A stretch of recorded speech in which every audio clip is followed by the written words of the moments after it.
ഭക്തജനങ്ങളെ, ഗുരുവായൂർ ദേവസ്വത്തിൻ്റെ തെക്കേ നടയിൽ നിർമ്മാണം പൂർത്തീകരിച്ച പാഞ്ചജന്യം അനക്സിൻ്റെ ഉദ്ഘാടന കർമ്മം ജൂലൈ മാസം 27-ാം തീയതി നടക്കുന്ന ചടങ്ങിൽ വെച്ച് ആരാധ്യനായ ദേവസ്വം വകുപ്പ് മന്ത്രി ശ്രീ VN വാസവൻ നിർവഹിക്കുകയാണ്. ഗുരുവായൂർ ദേവസ്വം ഭരണസമിതിയുടെ നേതൃത്വത്തിൽ ഒരുപാട് നിർമ്മാണ പ്രവർത്തനങ്ങളും ഇതൊക്കെ ഇവിടെ നടന്നു വരുന്നുണ്ട്. അതിൻ്റെ ഉദ്ഘാടന കർമ്മങ്ങളുമൊക്കെ നടക്കുന്നുണ്ടെങ്കിലും ഇതൊരു സവിശേഷമായ രീതിയിൽ ഞങ്ങൾക്കൊക്കെ സന്തോഷം പകരുന്ന, ചാരിതാർത്ഥ്യം പകരുന്ന ഒരു അവസരമാണ്. കാരണം 10-15 വർഷക്കാലം സ്ട്രക്ചർ നിർമ്മാണം കഴിഞ്ഞ് തുടർന്നങ്ങോട്ടുള്ള നിർമ്മാണ പ്രവർത്തനങ്ങൾ മുടങ്ങി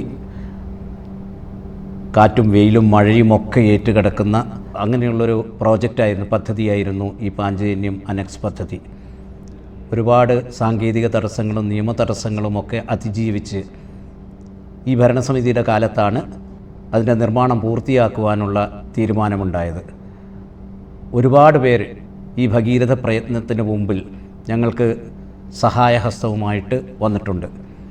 അതിനകത്ത് സർക്കാരിൻ്റെ ഭാഗത്തു നിന്നാണെങ്കിൽ മുഖ്യമന്ത്രിയുടെ ഓഫീസ് മുതൽ ദേവസ്വം മന്ത്രിയുടെ ഓഫീസ്, കമ്മീഷണറുടെ ഓഫീസ്, ഇങ്ങനെ എല്ലാവരുടെയും സഹായമുണ്ടായിരുന്നു.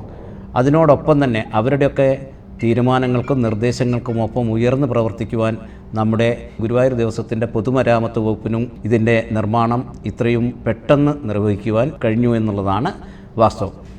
ഇന്ന് മാത്രമല്ല, ഇതിൻ്റെ നിർമ്മാണ പ്രവർത്തനം പൂർത്തീകരിച്ചത് കോഴിക്കോട് ആസ്ഥാനമായി പ്രവർത്തിക്കുന്ന മൂപ്പൻസ് ആസ്റ്റക് കരാറുകാരാണ്.